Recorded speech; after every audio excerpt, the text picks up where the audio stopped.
Hello everyone and welcome to my channel. I'm Katie and today we are doing the Inktober flick through.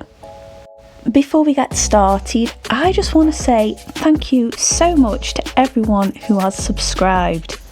I've recently hit the 1k mark and I absolutely cannot believe it, and I'm absolutely over the moon, so thank you to everyone who's come over and subscribed or been with me from the start and everywhere in between. It massively means a lot to me, and it's really encouraging to have all of your support and it just keeps me going. Anyway, let's talk a little bit about this year's Inktober. Now, all of the videos are up where each of these have been created and they're only a couple of minutes long each one, so I do recommend, if you want a bit more of an in-depth look on how to do them, check out the playlist, and this video will also be included in the playlist too.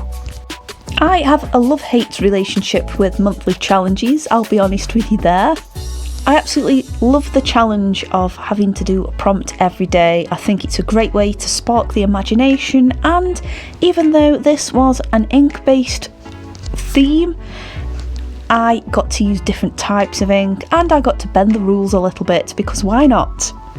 I think challenges like these are really good for perhaps if you're having a bit of a dry spell in the old inspiration department, or maybe if you're wanting to try new things or develop skills. However, I found this year's Inktober really hard. I had a number of things going on at home. We've had some renovation work done on the house and it's still going on a little bit, but the worst of it's over with. That being said, it still didn't stop me from doing another challenge on top of this, which was Darkest Raven Designs Birtober prompts.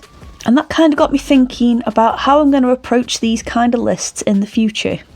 For the Birtober prompt, I just combined all of the prompts together to create a picture which had a narrative to it. I found that, all in all, a much better challenge for me personally. It wasn't just focusing on one object, and I also liked the challenge of trying to get all of those words to interact and make a cohesive picture. Now, that's not to say I don't like the collection of drawings I've gained from Inktober either. Now, controversy aside with regards to Inktober, and again I'm not going to touch on that, there are plenty of videos out there where people have got their own opinions and I'm sure you've got your own and you don't need to hear mine on it. But this year's prompts really were not inspiring in the slightest, if I'll be really honest with you. Yes, there were a few that stood out and some of them I could easily come up with an idea for. Some of them were a little harder, but again that's part of the challenge. I don't mind using the old grey matter to try and come up with an idea and how I'm going to do it. But some of them were just awkward. Some of the words, how can you illustrate some of the words? And I found that difficult. I didn't find it inspiring. I didn't feel like I was learning anything from some of these prompts either.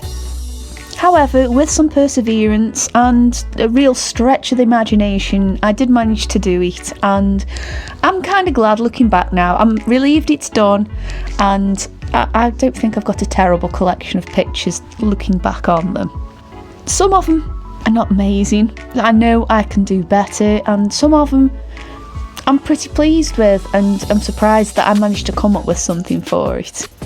A few of my favourite ones include the wisp prompt. I like the simplicity, I like the wisp of hair coming off her forehead, and it didn't need to be extravagant. I think if I'd gone too overboard with details, then the main star of the show would have gone missing.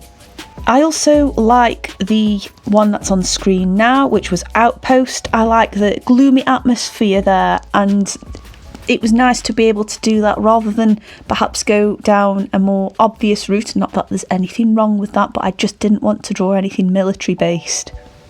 Now, I know Poscas technically aren't ink, but then it is contained in a pen and most pens contain ink, and there's totally my justification there.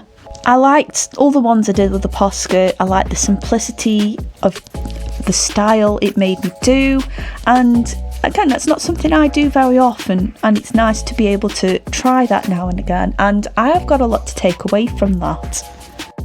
Some of the drawings where I've used the alcohol markers and the isopropyl alcohol to do that thing I do with them, they've been my favourite too because they were quite expressive and loose drawings. However, some I'm not a huge fan of, and ones where, again, like the one that's on screen now, Dizzy, I'm not massively happy with how that came out with, because not only was that prompt used last year, but I found last year's one pretty hard to do, so this year wasn't going to be any better. A nice bonus point was, though, being able to add my, I guess, now established OC, Claudia and Finley, and it was really great to be able to include those two in some of the prompts. I also feel like I've set myself a little tradition following on from last year's Inktober by including a picture of my dog Chester.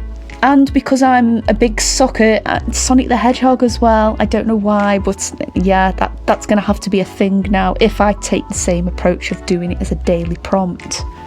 One of the materials that I absolutely have fallen in love with throughout Inktober, and maybe without Inktober I probably wouldn't have used them as much, are the Karen watercolour pens. On screen now is the prompt RIP, or RIP, and I just used one colour for this. They are so adaptable, and yes, I absolutely loved using them, and I can't wait to use them for other projects.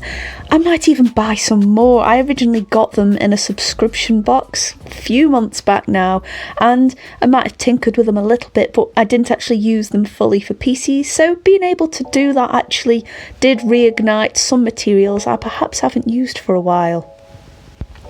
Also, I suppose whilst I'm reflecting a little, I think I've been quite lucky this year, because after doing a big prompt list, sometimes you can get a little burnt out, which is why I've chose not to do Huevember. To constantly be working to a list is, I suppose, a real world situation for an artist, and if I'm commissioned to do something, then I have to do what I'm told. However, to a certain degree, having a prompt list 2 months in a row, I couldn't do it. It doesn't matter how loose either prompt list was, I just can't do it 2 months in a row. I like to explore things. I also have my own things that I enjoy doing.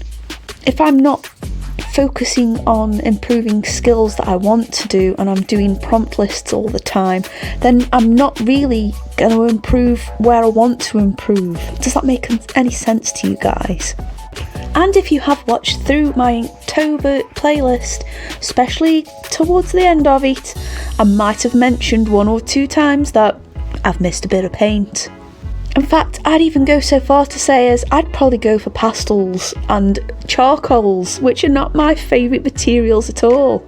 And that's because with the prompt list, to a certain extent anyway, especially at Inktober, it is all about ink, and you can't use pastels, and you can't really use paint with a paintbrush.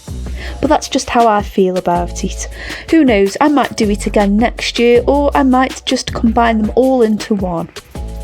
I'd really like to hear how you got on with Inktober and how you managed with it, if you did it or if you did an alternative list as well.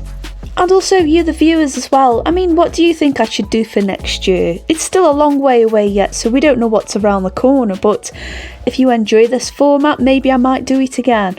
However, if you prefer a nice big epic drawing instead of 31 not so epic ones, there you go.